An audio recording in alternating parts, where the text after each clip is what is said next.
Salute, salute. What's good, everybody? Welcome to the Peat Basketball Show. I am your host, Tony the Savant. Well, this is episode 14, and we are covering day two of the NBA playoffs. As we got another uh, adventurous slate of games going down today. I'm gonna go through the games pretty quickly here because tip off for the Miami Heat and Boston Celtics is in about an hour. So I just wanted to throw my coverage out there real quick and then enjoy the games. And we're going to come back tonight and do some post game. Um, but first game today, again, is the Miami Heat Boston Celtics. I don't think it's any secret now that the Miami Heat have been rolling, going on one of their signature Heat culture um, motivated runs, as they are without Jimmy Butler, but they're still winning by committee, still finding ways, getting contributions from unexpected guys on the team, big contributions, may I say. And so it's a wonder. It's definitely a wonder if to see if they can continue it and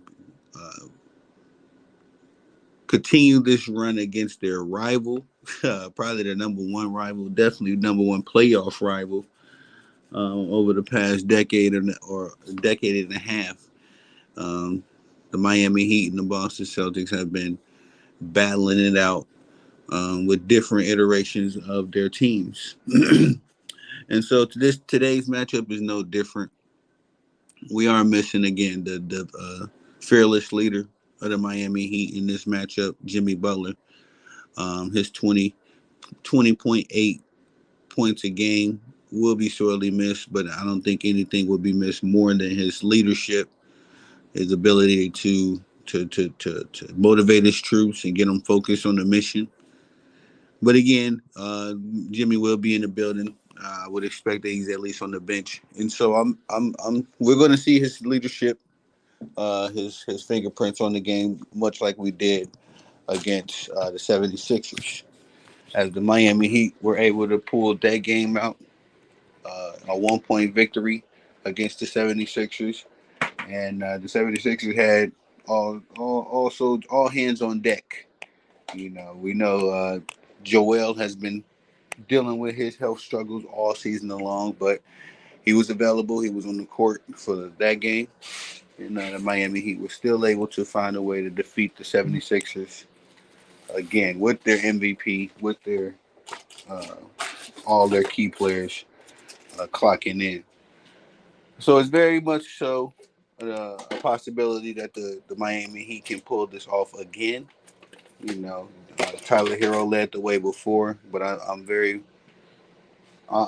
much so under the belief that Bam could be the lead guy on any given night. Uh, Duncan Robinson is a big contributor to this team. They get contributions from all across the board, man. Even from their standout rookie, Juan Jaquez Jr. He's been a big piece in their success this season. So, um, yeah, man. I mean, we got this matchup going down, but of course, right across the way, on the other side of this competition is the Boston Celtics, the mighty Boston Celtics. They have looked historic, right on brand, right, for the Boston Celtics, winning a league best, I believe it was 64 games, essentially making the second half of the season for them, pretty uneventful, to say the least. So I did see some things about Jason Tatum and Jaylen Brown, them really just not playing their best basketball since they sealed the number one seed. I can't even tell you. I think they sealed it way back in like March. So since they sealed the number one seed and certified their spot in the playoffs, the Boston Celtics have seemed to take a little bit of gas off of the pedal. They take a little bit of pressure off of the pedal, I should say. And there are some concerns, Jason Tatum is, to my opinion, a proverbial MVP candidate. But Jason Tatum, especially in the biggest games, it seems to me with a 2022 being an anomaly, Jason Tatum seems to me to kind of like, I don't want to say disappear or melt down, but just leaves more to be desired. In the big games. I feel like Game 7 last year was a legacy defining game versus the Miami Heat. And, people gave him some bail. Sorry, y'all, I'm making a little coffee. People gave him bail, for his quote unquote injury or whatever. But, uh, I don't know, man. These guys, the injury thing is kind of like a catch 22. Because you don't want to be harsh. You don't want to be the guy that's putting salt in their wound. No pun intended. I'm sure it's tough for these guys to deal with an injury in itself, of that magnitude on that big of a stage. But it just leaves more to be desired as a fan. You know, because we remember the Michael Jordans, we remember the Magic Johnsons, blah blah blah, and those guys were available. And I'm not saying these guys are those guys, but it's just an expectation. It's an expectation you have of $1 million athlete, you know. Um, and so, not knocking him, but Jason Tatum has to be the best player on the court, in my opinion. Him and Jaylen Brown. Jaylen Brown is the $300 man. In about 1 month, excuse me, not 1 month, in about 2 months time, Jason Tatum himself will be a $300 man. And so it's time for these guys to show up and show out. I think no other team that the Boston Celtics has put out there, on the court for these two, has been better than the team that they have right now. All things considered, they still got Big Al. They still got. I wish they would have found a way to keep Robin Williams, man, and Drew Holiday. Just those two guys were big components in their finals run as well. But they got Kristaps Porzingis, which I've always been of the opinion, been a little nervous with Kristaps because of his health. But when he's available, he's one of the formidable big men in the league, respectfully. Um, and Peyton Pritchard is one of my favorite players as well. He could be a big spark off of the bench. I think I think he's an underrated offensive weapon for the Boston Celtics. He tends to find a big shot for their bench. And then he tends to get, timely buckets, even when he plays with the starters. So we'll see if he's in the rotation, see how that goes for the Boston Celtics as well. He's one of my favorite players around the league, so I do expect some contributions from him. But outside of all of that, this is a heated rivalry between two rivals. Both these teams know each other's playbooks very well. And Eric Spoelstra's time, I got to see his record against the Boston Celtics. But since Eric Spoelstra has been the head coach of the Miami Heat, he has seen different, legends and different players in this Boston Celtics jersey, and they've all given him trouble. They've all given him a tough time and tough matchups. So um, I don't expect any different from this mighty version of the Celtics.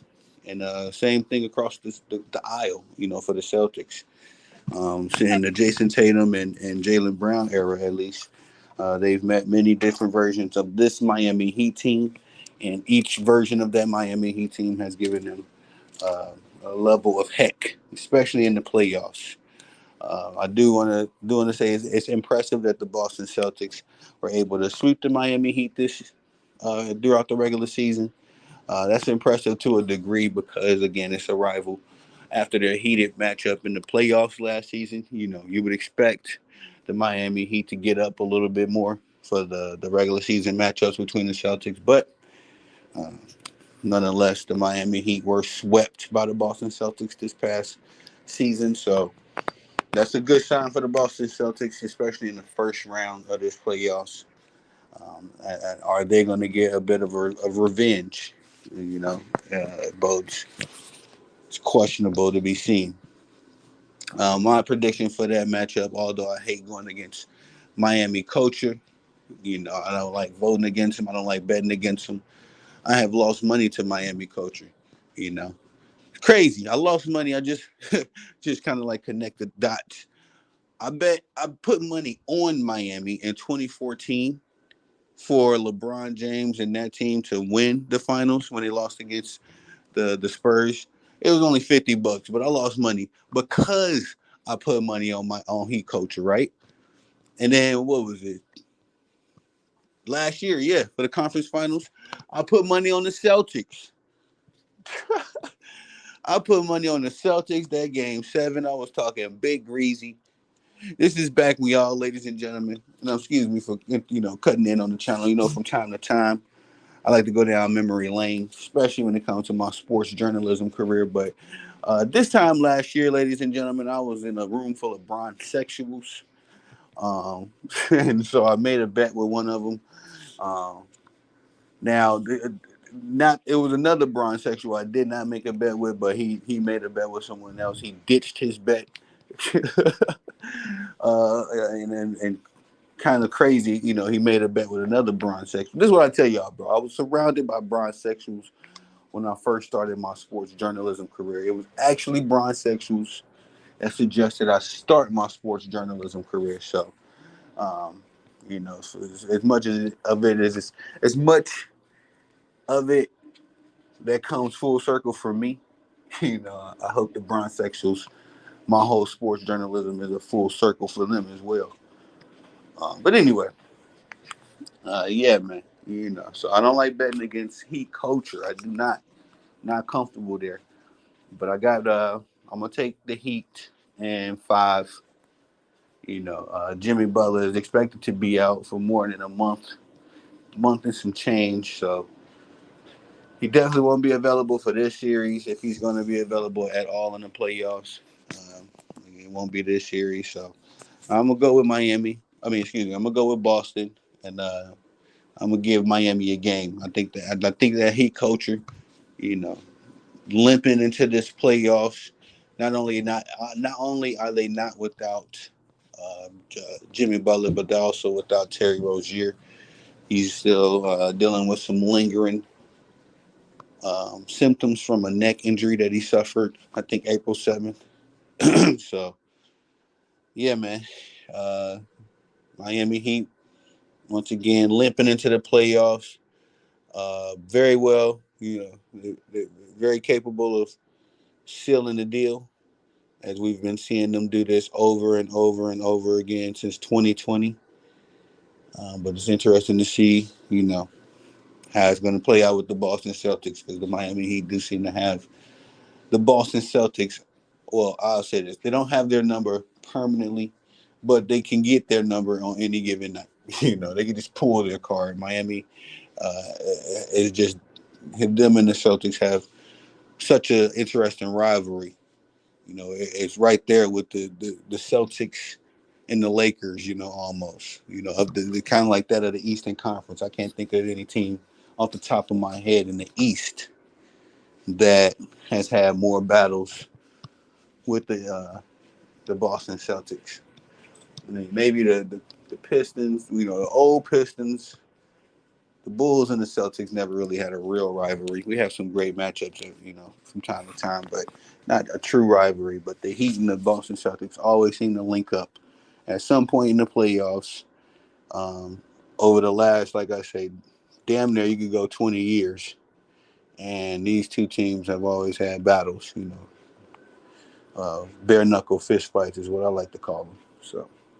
But I'm taking Boston Celtics in five. And I'm sorry, guys. Let's get through this video. I spent a little time on that one because that's probably the most interesting matchup for me. The one I'm the most invested in. Excuse me. Moving right along. What's our next matchup? The Dallas Mavericks and the Los Angeles Clippers. This particular game Now, I said I was not going to comment on the Clippers until they and shout out to Ticket. You know what I mean? I'm not. I just this wasn't something I came up with. Ticket made a good point because the Clippers are just a soap opera, man. You know, if you were reporting on the Clippers, if you're a sports journalist like myself, and you wanted to, do some due diligence and give the Clippers some light with your platform and do a story or two, man, bro, you would be doing so many stories on the Clippers because, again, it's a soap opera. These guys, uh, since the Kawhi Leonard and um, Paul George moderation of the Clippers has come about, it's just been a crap show. It's just been drama after drama after drama, you know, and not as bad as it is across the aisle, in Lakerland. I feel like their drama and their soap opera is much more interesting to say the least. But the Clippers are what I like to call, or a little something that I've heard, people say it just can't get right. These dudes cannot get right to save their life. And so we got them matched up against the Dallas Mavericks. Now, me as a current residential Texan, Chicago, and from by born, I was born in Chicago, but I currently live in Texas. I get a lot of Dallas Mavericks, news, highlights, clips, all that kind of stuff. It's just what's on the local television stations as I'm doing my daily routines. And so, of course, slightly, kind of, been keeping up with the Mavericks, not even on purpose.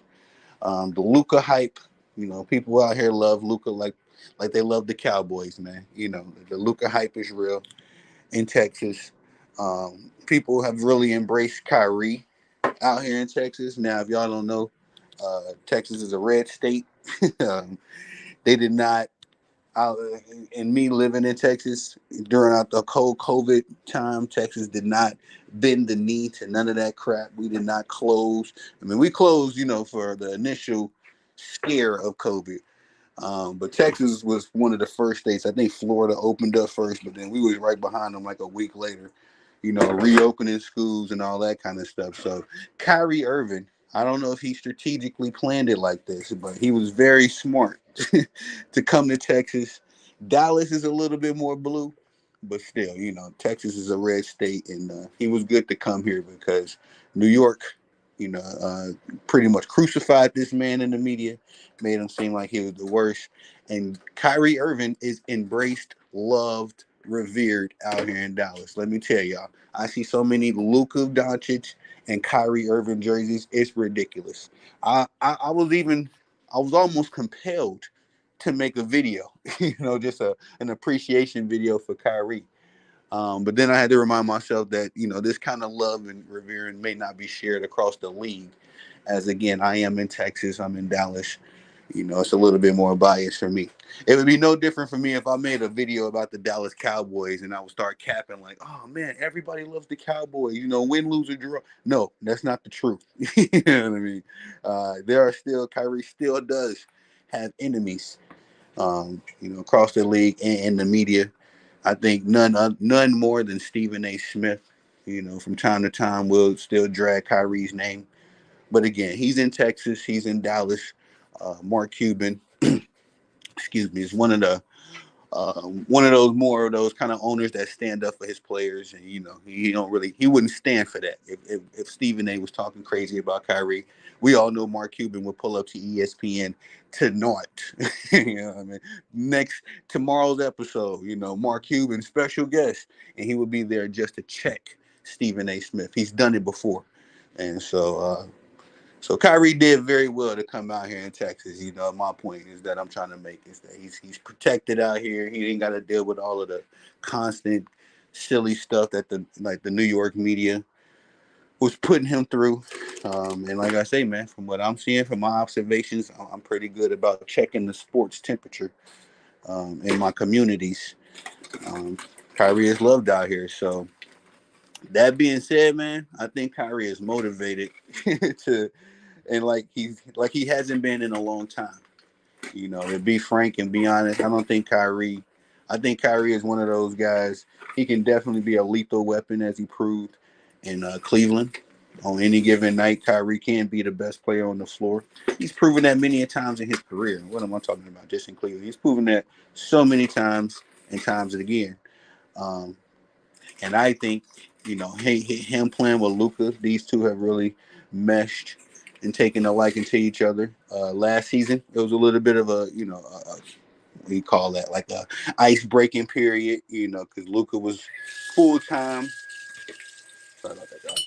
He was full time running the show, and then Kyrie shows up, and we all know that Kyrie is an alpha as well. But I think Kyrie is an underrated teammate. The media does him a disservice by casting him in this negative light, like he's some kind of negative teammate and all that.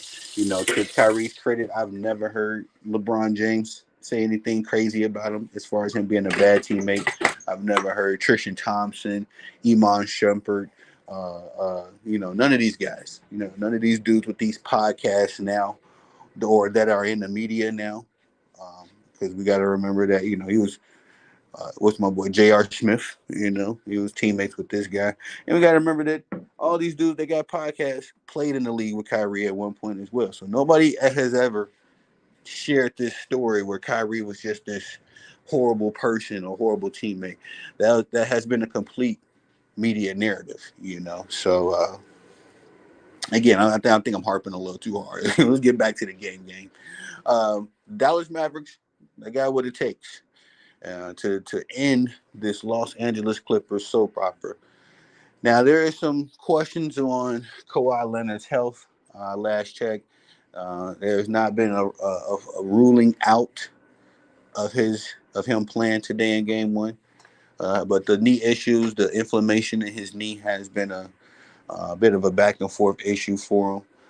Now, I don't want to be a conspiracy theorist because there's been some spooky stuff going on in the NBA, y'all. But Pete. Not Kyrie. Kawhi got his extension, and I believe he got his extension. If he didn't get his extension, I think it was reported that he's going to get his extension. Like they've gotten through the negotiations. Anyway, got the money, secured the future. Now we back to the low managing, bro.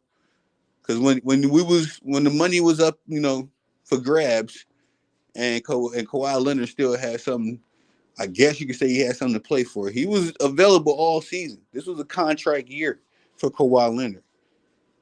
And as soon as he get the bag, bro, now we back to the, and I hate to sound like a hater. Like I said, I don't want to go into the conspiracy bag too deep anyway.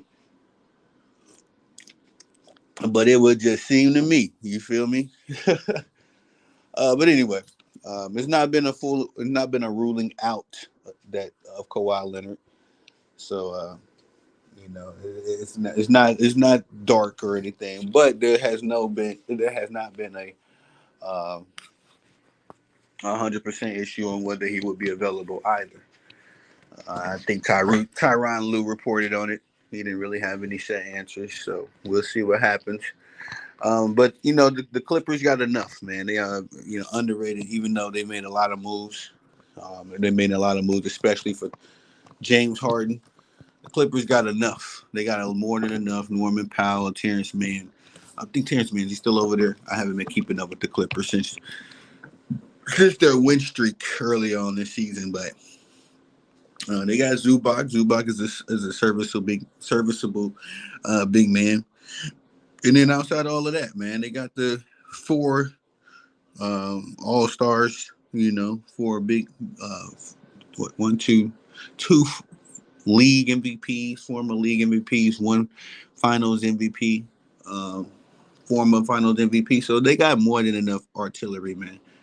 And not even including a championship coach in Tyronn Lue. They got more than enough artillery. They got exactly what they need to get it done in Clipper Nation. And we've been giving them more than enough excuses for how long now? Years. So I'm done with that part. Moving right along. Excuse me. I got the Mavs. I got the Mavs in 6. I think Kyrie and Luka get it done. I think they end the soap opera in Clipper Nation.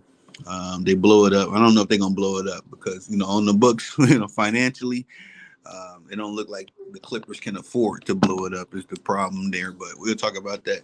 Have that conversation in another episode. But I do think that the Dallas Mavericks, they spoiled the whole Los Angeles versus Los Angeles hope and expectation that those crazy folks on the West Coast hope for every playoffs. They hope for the LA versus LA matchup, but I think the Mavs spoil that. If not them, then definitely the Denver Nuggets. Shout out to the Joker, as pictured in the clip here, the avatar. But let's move right along. Yeah, I got the Clippers, I got the Mavs in 6 on that one. But moving right along, our next series, the Indiana Pacers versus the Milwaukee Bucks. Now, there are also some questions about Giannis Antetokounmpo's health, as well as Dame Dollars. But I believe Dame Dollar will be available. Giannis, as it was been reported that his health issue isn't as daunting as Giannis's. I think he just had. I know he had an adductor issue. I think a hip issue or something like that.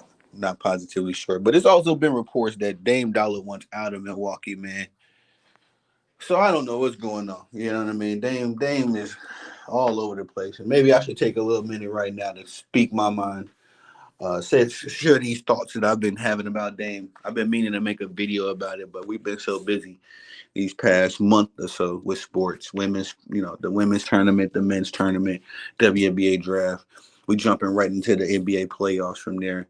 Big boxing match last night. So I just not had time to really sit down and share these thoughts about Dame Dollar. But when when did Dame Dollar earn his spot on the top 75?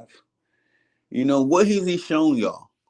I don't get it. I don't understand it. I don't see it. I don't fathom. I can't. There's no math equation, in the world that I'm living in, and just in my life experiences. There's no math equation that says Damian Lillard should be in the top 75 basketball players of all time. You know what I mean? I can damn near think of 75 basketball players right now in the league that are better than Dame Dollar. You know what I mean? And that's just the fact of the matter that this dude, man, the NBA has really done a great job, of inflating some of his talent.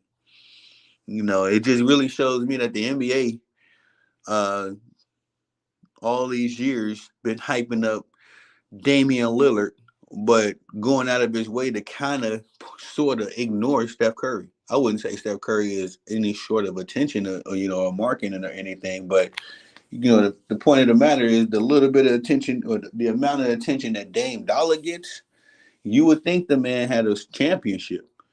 You know what I mean? You would think the man led the country, Team USA, to multiple gold medals or something. I don't get what's so enamoring about Damian Lillard. You know what I mean? If you're so in love with Damian Lillard, the media, the way they're in love with Damian Lillard, they should be in love with Trae Young.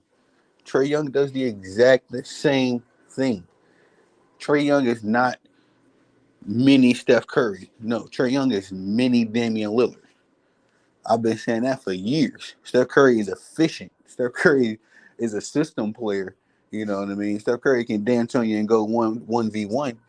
But these guys that get compared to Steph Curry, Trae Young, Cade Cunningham, and even Damian Lillard at a point, these dudes are not system players. These dudes try to be Steph, or try to play that prototype, small guard, shooting guard, using the 3-point ball as your primary weapon. These dudes try to do that, but they're not efficient. They don't have the heart. They don't have the intangibles. I've always liked to call them. Those things that you can't measure. Those things that you only see when the pressure is on and when the pressure is hot and the lights are on. You know what I mean? We only gonna see that part of your game when the time comes. There's no way you can measure that in the combine, a training camp. There's no way you can really even be tested on a collegiate level or on a lower level. It's got to be the pro sports. It's got to be the big dollars. It's got to be the bright lights. And that's what we tend to see is the dog of the dogs, as we see him right now. And this guy, Nikola Joker. But all in all, yeah, man, the Milwaukee Bucks, they've been a bit of a soap opera themselves. Small market soap opera, if you will. Um, and they'll be going up against the Indiana Pacers. Another one of these young teams that I'm personally excited about. With the collection of talent, Tyrese Halliburton, um, this Pascal Siakam, them picking him up, I think that was huge. He's been playing very, very, very well for them. Um, and then you're talking about Miles Turner. So these guys have a great collection of talent, and I believe that the circus show in Milwaukee and Dame Lillard, to me, just not having the intangibles and the capabilities of leading this franchise to any sort of victories with Giannis out. I can see the Indiana Pacers smoking the mighty Milwaukee Bucks. I believe the Milwaukee Bucks are the number 2 seed, and I think the Indiana Pacers could smoke their boots easily. You know, the Pacers got the best of the Bucks all season long, all regular season long. The Bucks did win one game. It was that uh, big game, 60. I think Giannis put up 64 or 66, one of the two. But put up a big 60-point plus burger, and had that little controversial uh, back and forth or whatever that was when Giannis ran backstage for the game ball. Weirdo, but anyway, that was the only time the Milwaukee Bucks defeated the Indiana Pacers this season. So it's definitely going to be interesting to see uh, if this young Pacers team, can capitalize on the regular season success that they had against the Milwaukee Bucks. It's definitely going to be interesting to see if the Milwaukee Bucks can dig into some of that championship DNA. We're gonna really see if the Milwaukee Bucks as an organization, as we know, with the Heat, the Celtics, you used to be able to say the Lakers, but now we can say Golden State to a degree. We could say, of course, Celtics. We could say um, Oklahoma City Thunder. You know, uh, are the Milwaukee Bucks one of those world class organizations, man? That know how to put talent together and is going to be in the mix every year. They've been there solely because they've been riding, um, the Superman cape of Giannis Antetokounmpo. But now that Giannis will not be available, especially, I mean, I don't know how far out he's going to be out, but I know he definitely won't be available for Game 1. How, where do the Milwaukee Bucks go from here?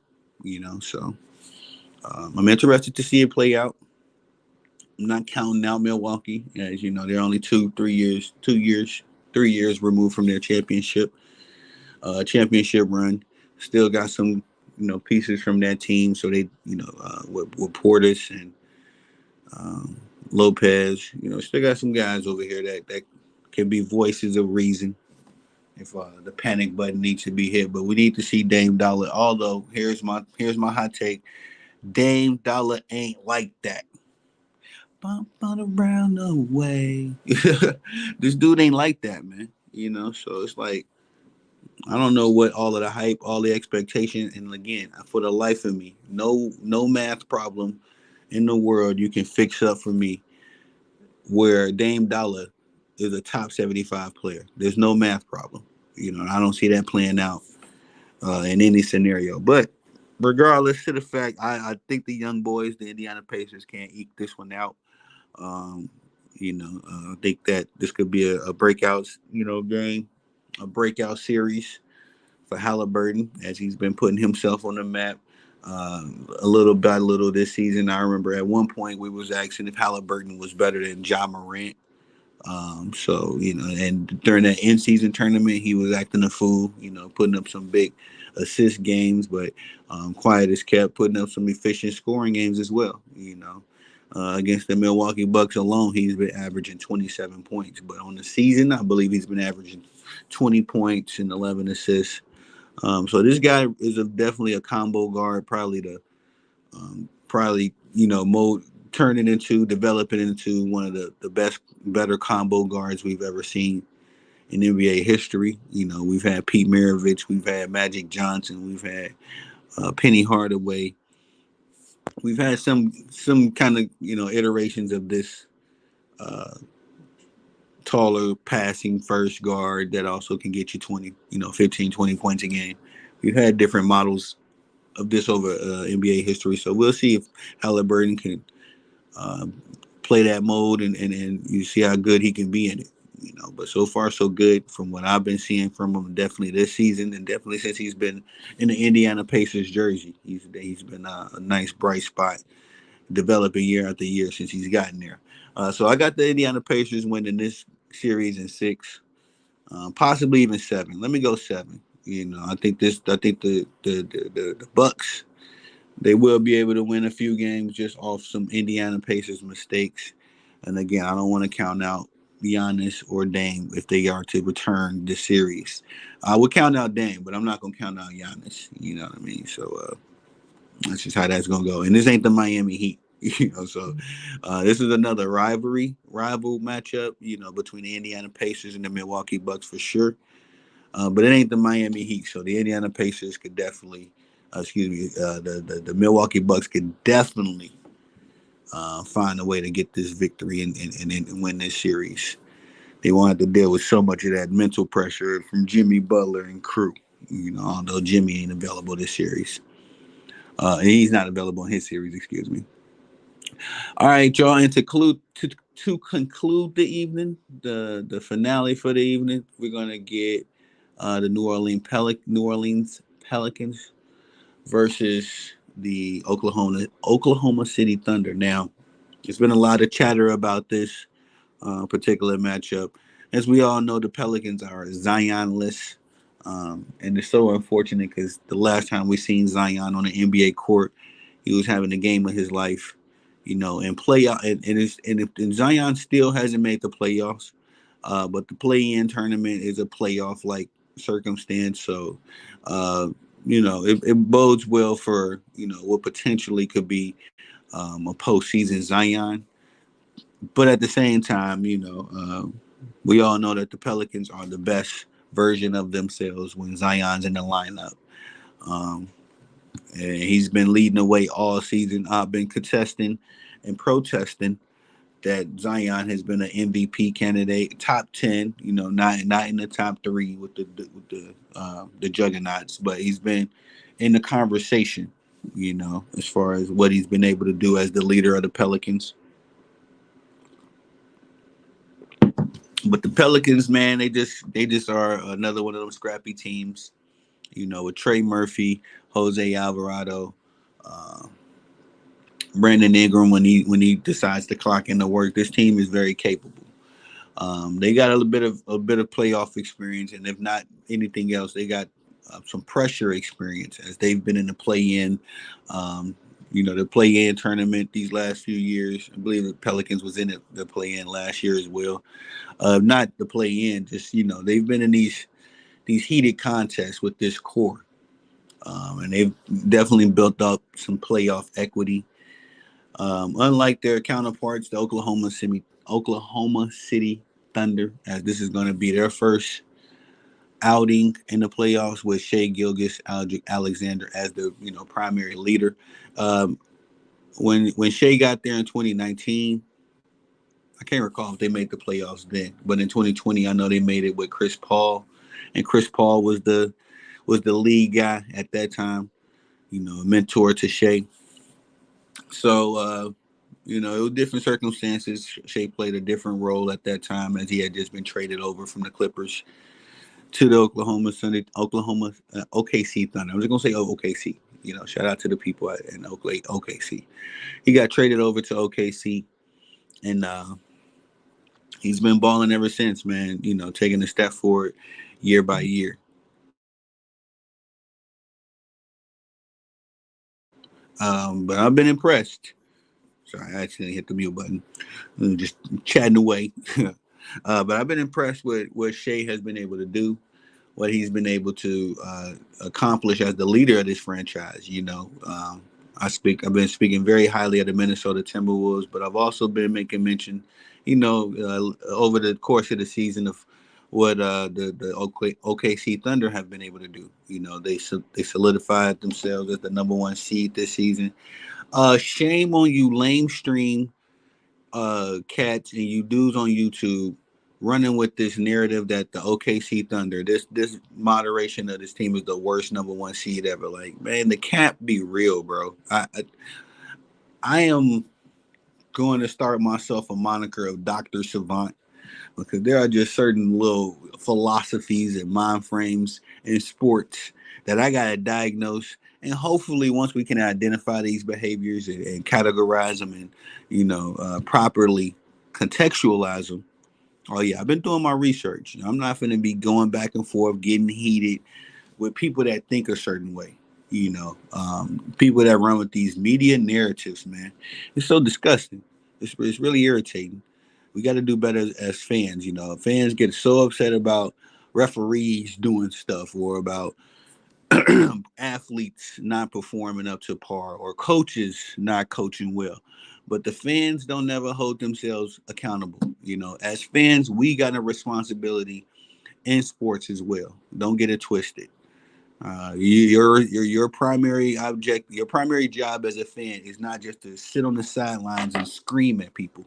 Contrary to popular belief, I know the movies make it look like that, but that is not your primary responsibility as a sports fan. Your primary responsibility as a sports fan is to support your team or favorite athlete, all right, with your money and resources, your time, your energy, your finances. You support your sports team, and it's to hold that same team, athlete, player accountable. That's it. That's all. As a fan, those are your jobs. It's not even your job to be necessarily screaming at them on the sidelines. That's why these dudes be getting upset and getting folks kicked out. I don't say that's justified. I just notice, a pattern. Fans be getting things twisted as if these athletes aren't humans as well. But your job as a fan is to, support with time, energy, and resources. And then when your favorite athlete, coach, team, organization, whatever, isn't performing up to your expectations, then yes, at that point, then you express some sense of needing of accountability at that point because what the heck, I'm investing in you. This team is an investment for me. You know what I mean? So as far as all that goes, sorry guys, I'm going on the rant anyway. OKC and oh yeah, the media. Just knocking these guys. I feel like this team has been through some bumps and bruises over these last few years. Of course, they haven't really just been in the postseason mix like that. As far as I know, this is their first real true dance in the playoffs. So we're about to see what they're made of. They're coming into the playoffs again as the number one seed, projected, favorite to at least reach the Western Conference Finals. So let's put some respect on their name. Why don't they? This is far. This is far. This is so far away from being the worst number one seed of in NBA history. Unless these fools happen to go out here and get swept, you know what I mean? Then we can have that debate. We can have that discussion. But so far, so good. I've seen worse number one seeds, and I don't want to, taking the video into different directions. Let's keep it on the focus. The NBA day two of NBA playoffs is about to tip off very shortly, so I got to tap in and make sure that I'm paying attention, getting my notepad out. But nonetheless, the OKC Thunder and New Orleans Pelicans series, I got the OKC Thunder. Uh, this is a new, not necessarily new, but this is a hard series for me to judge because it can go either way. The Pelicans can scrap themselves as an AC. They can scrap their way through this series, going up against an inexperienced team like the OKC Thunder. Also, the OKC Thunder play a little bit smaller, not as physical as the Pelicans do. Pelicans are one of those physical teams, like the Miami Heat. So it depends on how this game goes, how the refs call it. But if I had to do my initial predictions on skills and talent alone, I'm gonna go with the OKC Thunder in five. Should we say five? Yeah, I go with five. Let's go OKC in five, man. That's gonna be my hot take. But let me get ready for this tip off, guys. Miami Heat, Boston Celtics. Y'all do that as well. I got some other stuff to be posting over this Ryan Garcia and Devin Haney fight. If you didn't see it, then check out the stream. We did an episode this morning, All Pride, No Politics. Been doing a lot of work. I'll be actually showing up on my boy Albert Flores's channel tonight, No Line Sports. So y'all make sure y'all tap in and that. Tune into that. I'll be posting clips from that as well on the page. This is a business, ladies and gentlemen. So if you don't mind, swing by the Instagram, Tony the Savant, YouTube, Tony the Savant. That's the firstborn. My first love, the YouTube channel. My Facebook, Tony the Savant, because Facebook is weird, would not allow me to put THE, so I had to put THEE. Tony the Savant on that platform. And lastly, which one are we missing? We said Instagram, YouTube, Twitter, Tony the Savant. On all platforms, man. As I'm doing, just doing my work, doing all I can to keep this. It's gonna keep going, but as far as just keeping the platforms filled with content, filled with stuff to, for folks to be engaged with. As I am a true lover of sports, um, there's nothing else I can see myself doing with my life, guys. I've thought about it. I've tried different things. I've had many of businesses, many of jobs. Nothing stuck. Nothing has been uh, more satisfying, as far as a job and labor goes, as being a sports journalist. The only thing that's come close is when I had my athletic career, back in my prime, back in the high school, back in the college days. Boy's a daddy now. I still get it in from time to time, but I'm really bringing my son up. So and my daughters too. Shout out to Auntie Angel, Auntie Caitlin, as we will be pulling up on some WNBA games. Me and my baby girls be seeing the ladies ball. So anyway, I'm going on a bit of a rant. Sorry, y'all. It is your boy Tony the Savant. Y'all, please enjoy day 2 of some NBA playoff basketball. It's going to be epic. We're going to pop out pretty soon, probably at some point, halftime at one point during these games. Do an update. And from that point on, I just bid y'all a good day, great day, get a goal accomplished. It is your boy Tony the Savant. Peace.